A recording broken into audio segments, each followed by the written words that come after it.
May namumuo di umanong pagkadismaya sa armed forces. Ako po, tungkol kaya saan yan? At ang AFP chief nagsalita na tungkol sa nangyayari ngayon sa politika. Iginiit ni Armed Forces of the Philippines, AFP chief Romeo Bronner Jr. na batid ng militar ang mga nangyayaring kaganapan sa bansa. Alam nila, nanonood sila. Ngunit hindi umano mandato ng AFP ang makialam sa politika. Yun lang. Diyan sa sinabi po niyang ganyan, hindi po nagustuhan po ng taong bayan yan. Kasi paano kung sobra na? Hahayaan na lang nila? Manunood na lang ba sila? Ang payag ni Bronner ay lumabas kasunod ng mga usapin tungkol sa umano'y kumakalat na impormasyon kaugnay ng pagkadismaya sa loob ng hanay ng militar at sa gitna ng mga kontrobersiyang may kinalaman sa Senado, mga pagdinig, malawakang garapalang korupsyon at mga panawagang protesta sa mga darating na araw. June 12, mukhang may malakihang rally na naman. Nako po. Gayunman, nilinaw niyang hindi anya tungkulin ng militar na makisangkot sa mga usaping pampolitika. Pabor ba kayo dito sa sinasabi ni Bronner? Dito sa sinasabi niya na hindi daw tungkulin ng militar na makisangkot, tungkol po dyan, yung mga netizens, may mga nagsasabing, napanood nyo ba yung video? Yung kausap daw si Tamba, yung nagpasalamat daw siya kay Tamba. Napanood nyo ba yun? Tinukoy rin ni Bronner ang naging kaganapan sa Senado nitong mga nakarang araw at sinabing bahagi ito ng demokratikong proseso ng bansa. Nagpayag din siya ng pagkabahala sa paggamit umano ng kanyang larawan at ng imay ng AFP sa mga panawagang para sa mga kilos protesta na nakatakda sa June 12. Yan pong mga nanawagan po kasi sa inyo.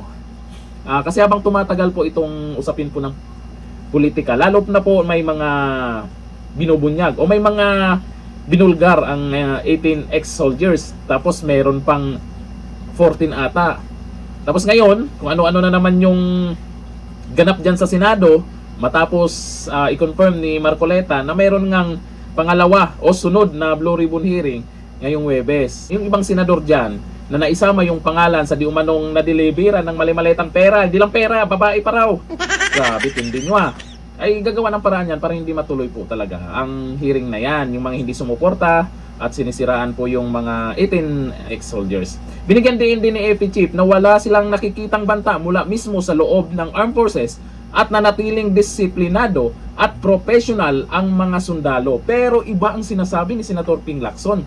Maniniwala ba tayo sa pinagyayaw ni Ping Lacson o panibagong drama na naman to dahil magkakaroon ng pangalawang Blue Ribbon hearing?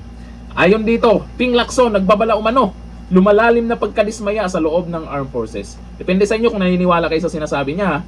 Pwedeng maniwala tayo, pwedeng hindi. Depende sa inyo yan. Nagbigay ng babala si Senator Ping Lacson matapos niyang ihayag na may natanggap siyang impormasyon na umano'y tumitindi ang frustration o pagkadismaya sa loob ng Armed Forces of the Philippines or AFP. Kasabay na umiiral ng tensyon na mga kontrobersyang kinakaharap ng bansa.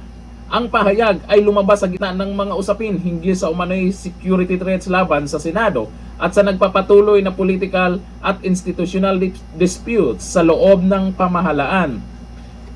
Ayon kay Lacson, bagamat hindi pa kumpirmado, hindi naman pala kumpirmado, tapos inanunsyo mo, siyempre, baka mabahala, matakot yung iba. Dahil ito yung pinagyayaw-yaw mo, hindi pa pala kumpirmado. Ito naman si Ping Lacson, masyado namang kabado. Hindi pa raw kumpirmado at patuloy pang biniberipika ang impormasyong natanggap niya. Nakakabahala umano ang lawak ng sentimento sa loob ng hanay ng militar. Ay matakot talaga kayo pag may mga magagalit na dyan. Alam ng mga militar yan kung ano talaga yung nangyayari ngayon. Pero doon sa sinasabi ni Bruno na hindi makisangkot sa usapin ng politika, hanggang kailan? Hanggang kailan? Lalo na ngayon ay matindi po yung usapin po pagdating sa korupsyon. Kung mapatunayan ng mga ex-soldiers, hindi lang 18, may madadagdag pa at may madadagdag pa. Kung mayroon silang mas matibay na ebidensya na ilalabas, manonood lang din talaga kayo? Hahayaan nyo lang yung galit ng taong bayan? Iba na ngayon ang rally. Kasi mayroong mga bayarang, mga nagrarally, ginugulo yung mga taong nagrarally dyan na galit sa korupsyon.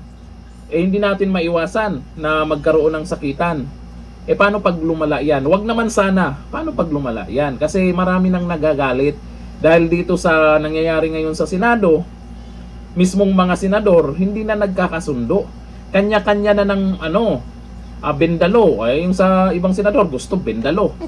Dagdag pa niya, mahigpit umanong minumonitor ng ilang elemento sa militar ang mga kasalukuyang kaganapan sa bansa. Ang payag ng senador ay lumabas habang nagpapatuloy ang mga usaping pampolitika sa Senado, kabilang ang sigalot sa liderato, mga kontrobersyal na pagdinig at mga aligasyon kaugnay ng mga garapalang korupsyon sa gobyerno, kabilang na ang flood control. Kayo po yung matakot talaga dyan, Ping Lacson. Kayo yung nasa minority ngayon, yung mga kasamahan mo dyan, ay nabanggit yung mga pangalan. Ikaw, kasama ka rin doon sa inilabas na picture. Kasama mo si Soto. Ay kabahan talaga kayo kasi marami nang nagagalit sa inyo. Pansinin nyo sa social media. Ano na ang ginagawa ng mga kasamahan mong senador? Nag-off comment na. Kasi yung mga komento doon, dalawa lang. May nagagalit, may nang aasar o pinagtatawanan. Yung isang senador na naisama doon sa maanumalyang flood control project. Yung mga reaksyon nila, merong laugh react, merong nagagalit. Yun lang ang dalawang naging reaksyon ng mga netizens ngayon. Karamihan na, pansin nyo naman, ay lalong lumala na po yan. Kaya sana ay mahanapan pa ng paraan para hindi mahirap to kung totoo man itong sinabi ni Ping Lacson, ay kabahan talaga tong mga buhayang to, magbalot-balot na kayo. Kasi hindi po natin alam kung ano po yung mga nangyayari dyan sa loob ng Armed Forces. Kung ano yung mga plano dyan. Pero sa bagay, ito si Browner, nagsalita din naman. Yung nga lang, dito sa sinabi kasi ni Browner na hindi makisangkot ang militar sa usapin ng politika, wala pong sumang-ayon eh. Wala po akong nababasa sa balitang to na nag-comment dyan na sumang-ayon sa kanya. Sana naman ay hindi totoo po yung sinasabi kasi hindi pa naman daw kumpirmado itong pinagyayaw-yaw ni Ping Lacson. Tapos ang idadahilan nila ngayon, work from home. Aba, mukhang sa Blue Ribbon hearing na naman yan ang hindi matutuloy o gusto nyong hindi matuloy kay Senator Marcoleta. Pero paalala, mas maraming abogado doon sa kanila kaysa sa inyo. Kaya mas marami silang alam kung ano ang nasa batas, kung ano ang nararapat para hindi nila mabendalo. Kagaya sa inyo, anong ginagawa nyo? Hanggang dito lang. Thank you. Bye-bye.